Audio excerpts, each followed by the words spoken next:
Hey everybody, welcome back to the Empire of Dirt. Today we have something pretty interesting actually. So I bought this a while ago, and I carried it for, again, another little while. I haven't carried it for a little while, but a better part of the winter, but this is a Spyderco Tuff. It was not easy to get a hold of. But I had several people tell me that I would really, really like it. So I bought one sight unseen, and this showed up, and this is, frankly, one of the biggest friggin' knives I own.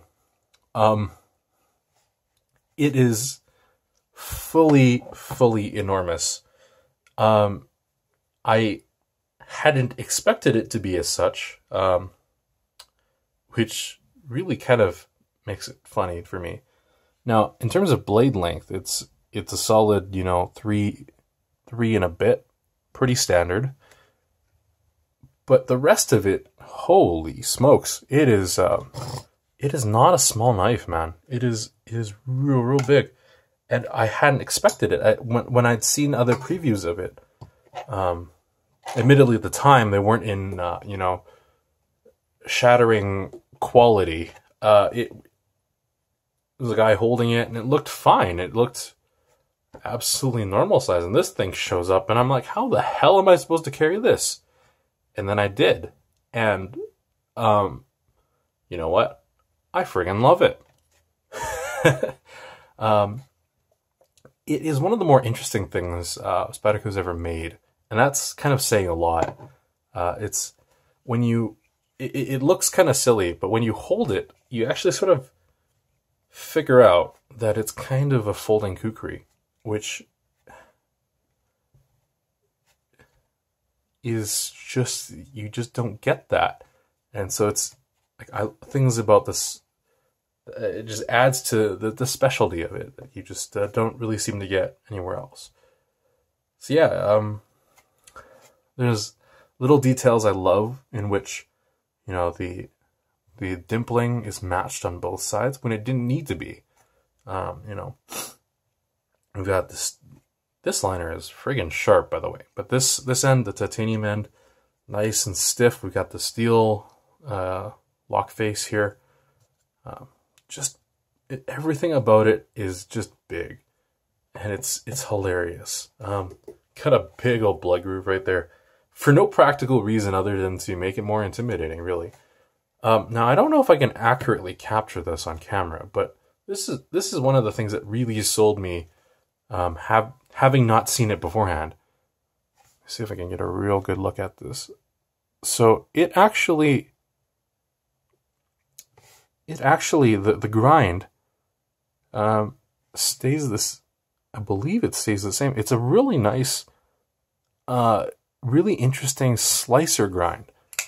Given its size and, sort of wackiness, it actually cuts really good for something you wouldn't expect. Now, part of that might be due to the 3V, which is excellent.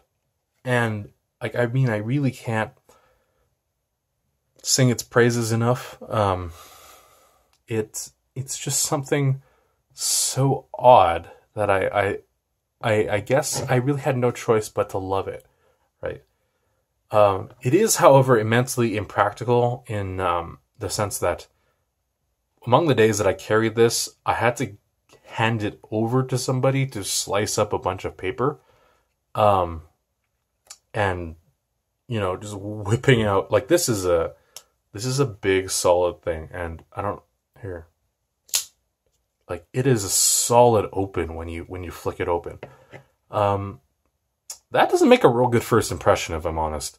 But yeah, I guess it makes a hell of a first impression if we go the other way. But yeah, it's not practical to hand over to a bunch of people just to make name badges, I think it was. But yeah, it's really one of those things I had to add to my collection. at mind you, at great expense.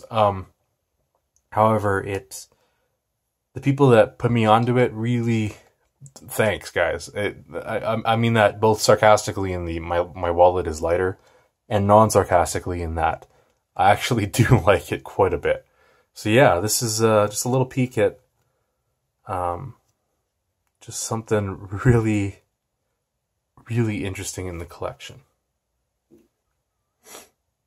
I would just take the opportunity to point out, everything that I've had from the Taichung factory has been ridiculously, like razor sharp at the hole.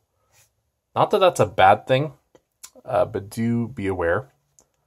Every other cut has been right on, really good. Just this, would it pain you to just take that burr off a little bit? It gives you a real good deep scratch the first time you're trying to flick it open and whatever. But yeah, it's, as far as things go, that is tiny on the list of nitpicks. So yeah, this was the Spyderco Tuff. Thanks everybody.